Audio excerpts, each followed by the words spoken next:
Boa noite, pessoal. Eu me chamo Daniel Chaves e nós estamos trabalhando aqui na Universidade Federal do Amapá na disciplina de História Contemporânea dentro da graduação em História, que é uma disciplina que quem está acompanhando aqui no YouTube já conhece.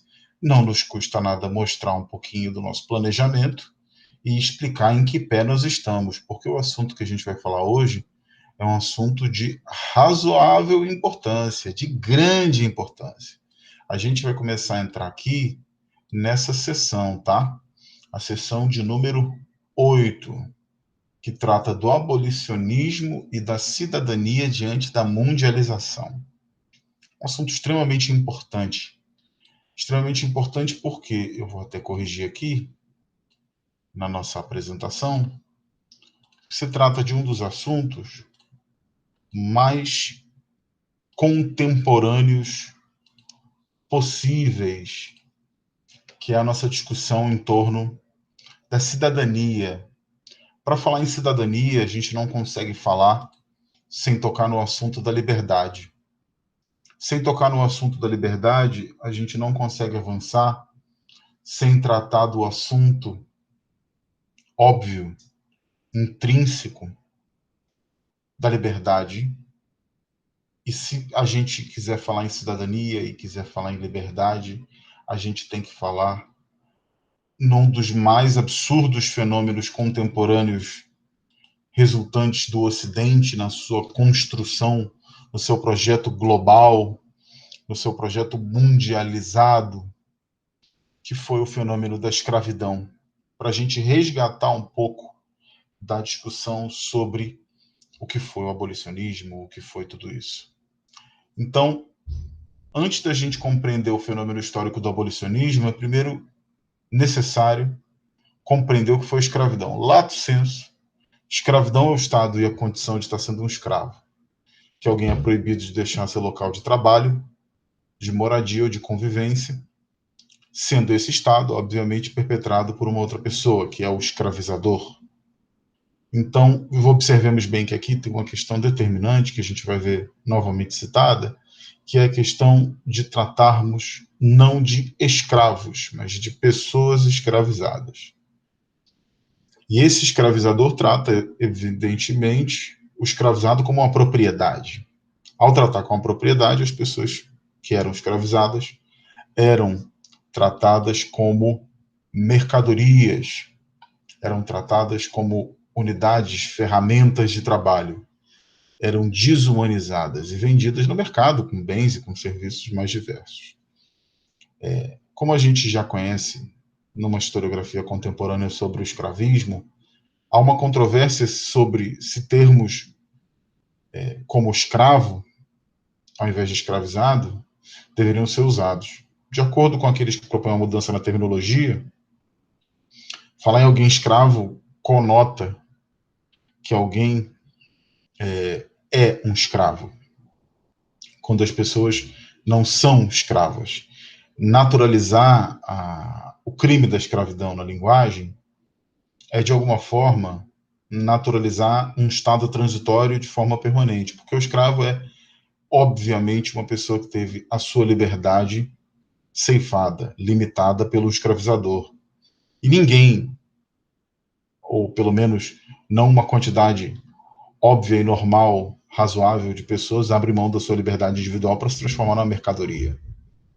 Então, a gente aceitar a terminologia escravo implicitamente reduz as vítimas do crime da escravidão a um substantivo não humano. E esse é um dado muito sério e muito importante para a gente levar em consideração, dada a face da desumanização de pessoas que representou o fenômeno do escravismo. Como uma instituição social, a escravidão de bens móveis, que conhecemos como essa escravidão tradicional, ela de alguma forma nega, desumaniza ao negar a agência humana das pessoas. Ao transformar legalmente em bem imóveis, ou seja, propriedade pessoal pertencente ao escravista. Então, escravos dando luz a escravos, filhos de escravos também nascem escravos, como partus sequitur ventrem, o que nasce segue o ventre, e havia uma legalidade por trás do fenômeno da escravidão, sendo o que nós conhecemos na contemporaneidade, talvez mais próximo que isso, apenas a experiência do Holocausto contra os diversos povos judeus, ciganos, deficientes físicos, testemunhos de Jeová, gays, negros, durante a Alemanha nazista, durante a experiência da década de 20 e 30 do século 20 dos fascismos e 40 dos fascismos, talvez a única experiência contemporânea de magnitude comparável à do Holocausto tenha sido a da escravidão. Os economistas tentaram, obviamente, explicar por que isso ocorreu, né? As circunstâncias históricas sob as quais a escravidão e variantes como a servidão aparecem e desaparecem. Uma observação é que a escravidão se torna mais conveniente para proprietários de terra onde a terra é abundante, mas a mão de obra é escassa, de modo que trabalhadores pagos podem exigir salários maiores, já que a oferta é menor ou não é proporcionalmente favorável a quem tem a demanda, a quem controla a demanda. Se o oposto for verdadeiro, naturalmente, é mais caro para a propriedade de terra manter escravos do que empregar trabalhadores pagos, que seria o oposto disso, pouca terra e muita mão de obra.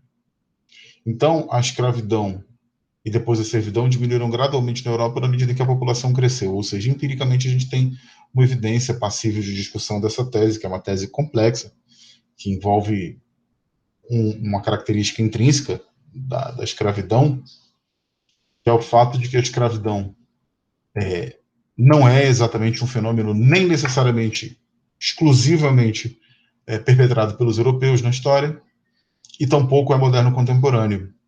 Civilizações e sociedades europeias, bem como várias outras na própria África, na Ásia, nas Américas, possuíam o hábito de escravizar inimigos, povos subalternizados, minorias, sendo a escravidão, portanto, um fenômeno transhistórico. Desde os primórdios, a dominação permanente, às vezes legalmente configurada, de forma intrinsecamente coagente, violenta, de pessoas que eram alienadas da sua cultura, de parentesco, de sociedades natais, isso sempre ocorreu na história da humanidade. De uma tal forma que é improvável que a gente diga que a escravidão ocorreu apenas na modernidade, na contemporaneidade, e que a escravidão foi apenas um exercício dos europeus para com africanos no mundo. O que foi, no entanto, a marca da modernidade e da contemporaneidade foi o estatuto social decorrente da escravidão, baseado em racialismo, em desumanização por conversão em mercadoria, com castigos e punições físicas absolutamente extremas. E, é claro, o espectro global do que foi implicado no século XVIII, principalmente, e XIX, o raio de alcance desse modo de produção complexo, que ora era capitalista industrial, ora era escravista, dessas assimetrias e distorções globais. Então a gente está falando de uma escravidão que tem um alcance inédito, tem características sociais muito avançadas e tem uma face de desumanização que é completamente contraditória perante toda a própria ordem de pensamento filosófico libertário, liberal, humano e humanitário produzido pela Europa na modernidade. Só para que vocês tenham uma ideia, a expectativa média de vida de uma pessoa escravizada em plantações de cana no Brasil no final do século XVIII era de 23 anos de idade. A crueldade dessa escravidão estava diretamente correlata à necessidade de comoditizar vidas. Esse é o grande absurdo da escravidão moderno contemporânea. Ela não só deixou um conjunto de marcas profundas em vidas negras, nos séculos que se seguiram ao fim da escravidão, como também, do ponto de vista da escala produtiva do que era aquele tortuoso, bizarro capitalismo tropical, a escravidão comoditizou vidas, ela tornou vidas mercadorias traficáveis em escala.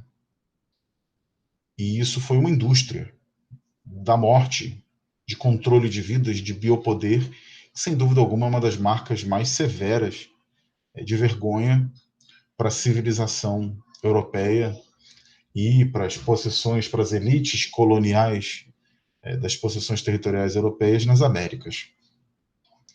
A escravidão, apesar dela ocorrer, como a gente falou, sistematicamente ao longo da história das civilizações, em diversos tempos, em diversas regiões, a gente ainda assim tem números que mostram que essa escravidão que a gente acabou subjetivamente aqui, difusamente caracterizando como tão absurda, tem uma expressão significativa e, na prática, em termos proporcionais, inédita na contemporaneidade. Entre 1450, na moderna contemporaneidade, ou seja, alguma coisa entre o século XVI e o século XIX, vamos colocar lá do senso assim.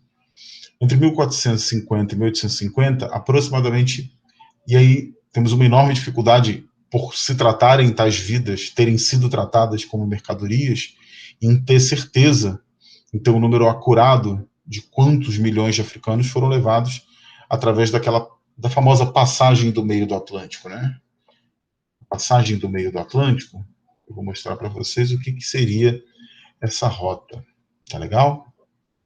Vamos pular para o Google Maps. Vamos sair do famoso Estreito de Dardanelos, que a gente sempre vai parar nele, para a gente olhar o Oceano Atlântico. Atlântico Sul, vocês estão vendo. Atlântico Norte, vocês também estão vendo aqui no Google Maps, certo? O que era a passagem do meio? É justamente esse eixo que vai de algum lugar da costa mais oriental do continente americano, que é especificamente essa região que vai aproximadamente de onde hoje é Maceió, até onde fica Touros ou Barra do Maxanguarape, no Rio Grande do Norte, e a parte mais ocidental, quer dizer, a parte mais ocidental e a parte mais oriental tem uma faixa territorial aqui que vamos tentar medir rodas a partir daqui até aqui. Vamos ver se a gente consegue fazer um cálculo. Não foi possível calcular de carro. Bom, natural que não, né?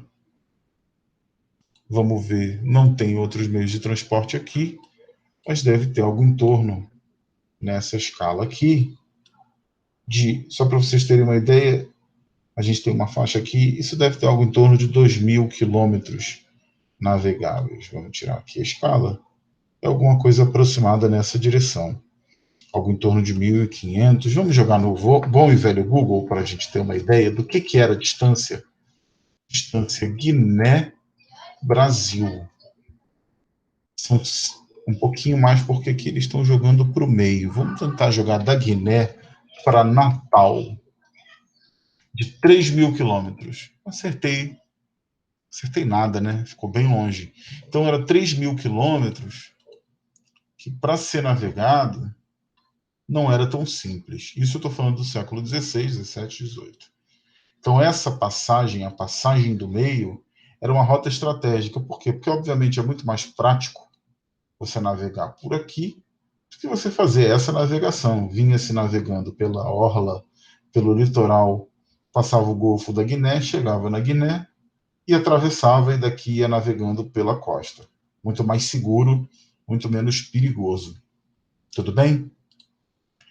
Então, aproximadamente 10 a 28 milhões de africanos foram levados através dessa passagem do meio, especialmente para colônias das Índias Ocidentais, no Caribe, da América do Norte e da América do Sul. Essa passagem do meio era, obviamente, não só uma rota de escravos, mas uma rota de comércio desenvolvida pelos europeus para as suas possessões territoriais. Mais de 17 milhões de africanos foram vendidos como escravo na costa do Índico, no Oriente Médio e na África. Mais de 12 milhões de africanos foram levados para as Américas. Mais de 5 milhões de africanos foram levados através do Saara e da África Oriental para a escravidão em outras partes do mundo. Depois de terem sido capturados e mantidos em fábricas, nas regiões onde acontecia a extração desses escravos, esses escravos entravam na infame passagem do meio, com uma taxa de mortalidade, só para vocês terem uma ideia, uma taxa de mortalidade geral do comércio de escravos estimada em XIX, em 12,5%. A cada 10 escravos, estima-se que, no mínimo, em linhas gerais, 12%,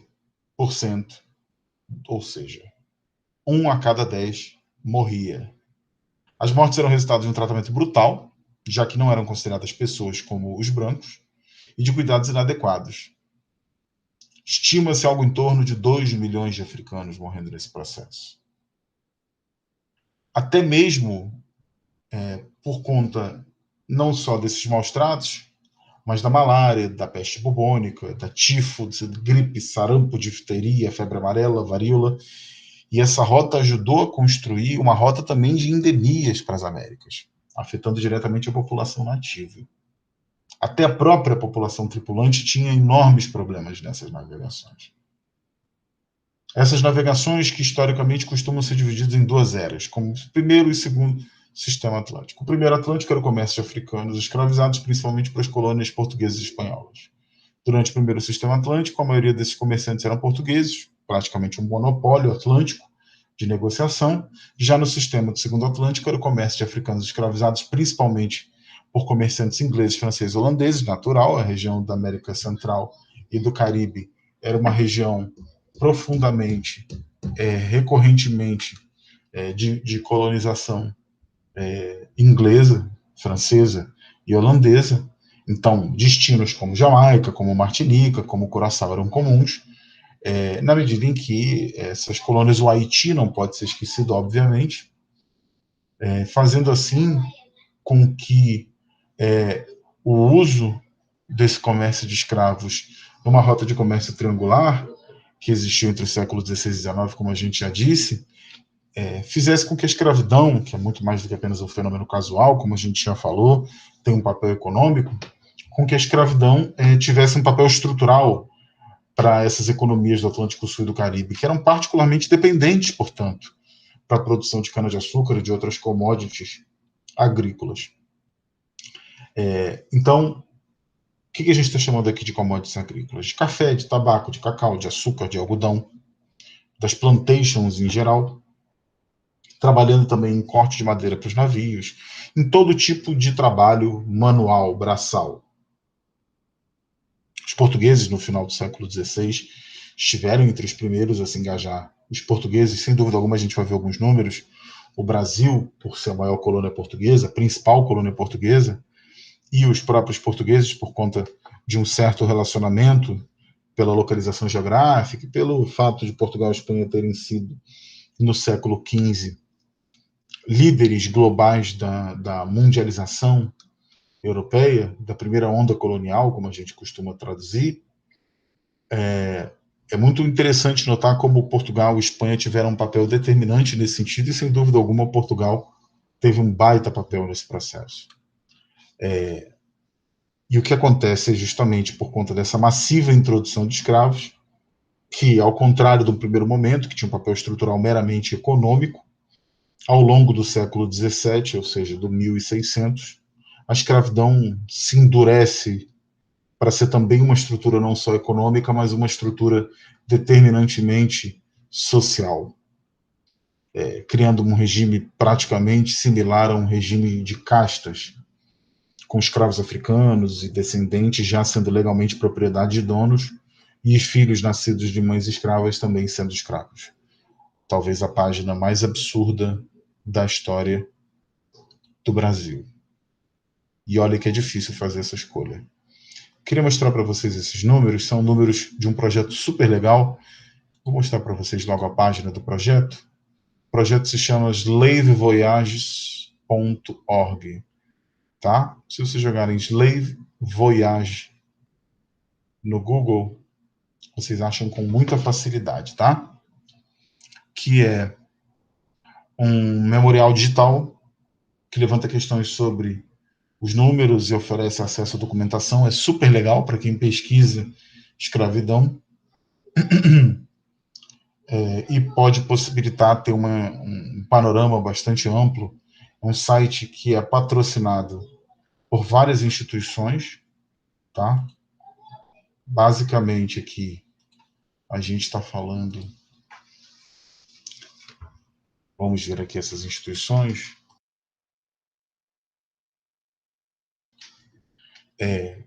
como, por exemplo, o Emory Center para a Inclusão Digital, o Hutchins Institute da Universidade de Harvard, o Wilberforce Institute. O Wilberforce é o nome de um político inglês extremamente importante no pensamento abolicionista. O Wilberforce Institute for the Study of Slavery and Emancipation, da Universidade de Hull, na Grã-Bretanha. Tá? Esse site é um site super legal porque ele ajuda a encontrar várias informações, vários tipos de informações riquíssimas, inclusive materiais didáticos para a gente poder trabalhar. Muito interessante. Quem estuda escravismo vai adorar conhecer. Se já conhece, deve usar certamente.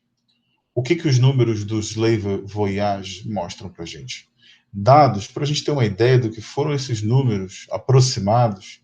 Aqui eu fiz uma filtragem de períodos de 100 anos com grandes regiões de desembarque, né? Entre 1501 e 1866. Olhem como é interessante notar que o fenômeno da escravidão é um fenômeno que ocorre aqui na Europa, América do Norte, Caribe britânico, Caribe francês, Américas holandesas, Índias ocidentais dinamarquesas, América espanhola, Brasil e África, né? Olhe como é avassalador o total de pessoas traficadas e escravizadas no caso brasileiro, né? Nós estamos falando aqui, na prática, de algo próximo da metade de todas as pessoas escravizadas mapeadas por esse projeto, de aproximadamente 12 milhões mapeados aqui, 5 milhões vieram para o Brasil, com um papel massivo durante os séculos XVIII e XIX. Para a gente comparar, só para a gente ter uma ideia, o número que já era regressivo no século XIX na Grã-Bretanha, na América do Norte, no Caribe francês, que havia caído drasticamente em praticamente todo o mundo, apenas nas Américas espanholas e no Brasil cresce vorazmente, né? Ou seja, o papel das elites coloniais portuguesas e pós-espanholas foi um papel importantíssimo a ser observado. Isso faz com que a gente consiga chegar a uma conclusão empírica que durante a era do comércio de escravos do Atlântico, o Brasil importou mais escravos do que qualquer outro país. Quase 5 milhões de escravos, aproximadamente 5 milhões, nesse período. Até o início de 1850, a maioria dos africanos escravizados que chegaram às costas brasileiras foram forçados a embarcar nos postos da América Central Ocidental, especialmente Luanda, onde no presente dia é Angola, né? Com exceção da Nigéria, que é o país com a maior população afrodescendente do mundo. O segundo país com a população mais afrodescendente do mundo é o Brasil. Sendo o último país do mundo ocidental, ou algo parecido com isso, já que a gente não sabe muito bem se a gente é ocidental ou não, o Brasil teria sido o último país, foi o último país desse mundo ocidental a abolir a escravidão. 40% do número total de escravos trazidos para as Américas foram enviados para cá. Para referência, os Estados Unidos receberam 10%. E mesmo assim, apesar da gente ter a escravidão extinta no Brasil, a gente tem ainda condições análogas no século XXI. A gente já falou largamente sobre esse papel dos trabalhos escravos como essa força motriz do crescimento da economia açucareira no Brasil, né? Da pecuária, de toda essa demanda. É muito interessante notar, inclusive, vale a pena conhecer o trabalho de um historiador da região, das Guianas, inclusive, chamado Walter Rodney, que argumentou que no início do tráfico de escravos do século XIX, embora houvesse uma lacuna tecnológica entre a Europa e a África, no século XVI, essa lacuna não era tão absurda. Ambos os continentes usavam tecnologia muito próxima da Idade do Ferro. Só que a Europa começou a propor não só um projeto de mundialização das suas rotas comerciais, de transcontinentalidade, como empreendeu um esforço de engenharia, que foi a construção de navios que permitissem que esse projeto político e econômico se expandisse. Então, durante o período da escravidão, as populações da Europa e das Américas cresceram exponencialmente, enquanto a da África permaneceu estagnada. E Rodney, com isso, argumenta que não só esse impacto demográfico vem a calhar ser discutido, como os lucros da escravidão, os lucros exponenciais da escravidão, foram usados para o crescimento econômico, para financiar o avanço tecnológico na Europa e nas Américas. Alguns teóricos, inclusive, que compartilham dessa mesma interpretação do Rodney, como Eric Williams, afirmam que a Revolução Industrial foi, em parte, financiada por lucros agrícolas das Américas, que eram, via de regra, resultado de uma economia amplamente, absurdamente escravista. E até cita como exemplo a invenção da máquina a vapor do James Watt, que a gente viu lá atrás, financiada, parte do seu desenvolvimento, por capital de fazendas caribenhas.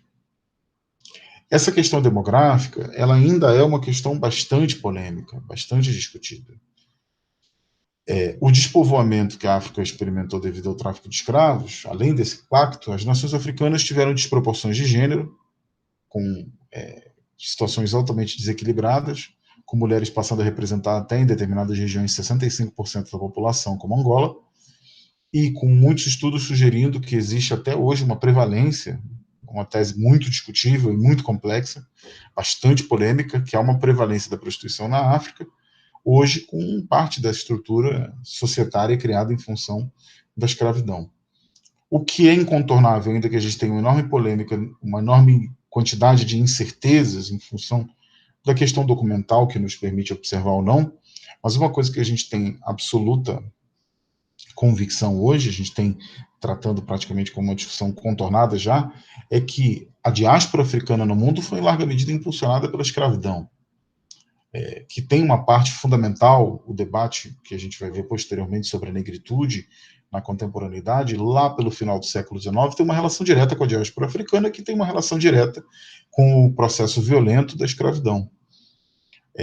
E é muito interessante, por mais que a gente tenha discussões hoje revisionistas, no sentido de tentar atribuir a responsabilidade sobre a escravidão por monarcas e lideranças regionais africanas, o racismo que se instituiu a partir da escravidão foi uma consequência, foi um processo que se constituiu no nosso continente americano e até hoje é um problema ainda a ser resolvido, um dos problemas mais severos a se resolverem nas nossas sociedades.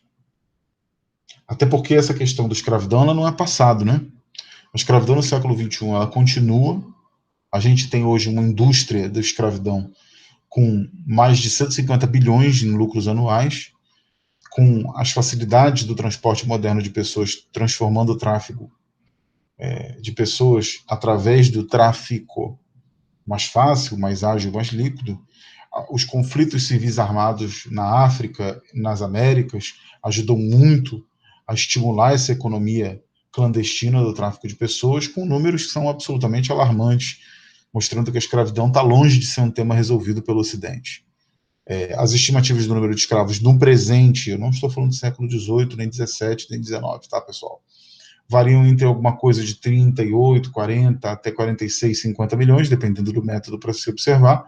A OIT, a Organização Mundial Internacional do Trabalho, estima que 40 milhões de pessoas no mundo estão certamente em alguma forma de escravidão, 25 milhões de pessoas em trabalho forçado,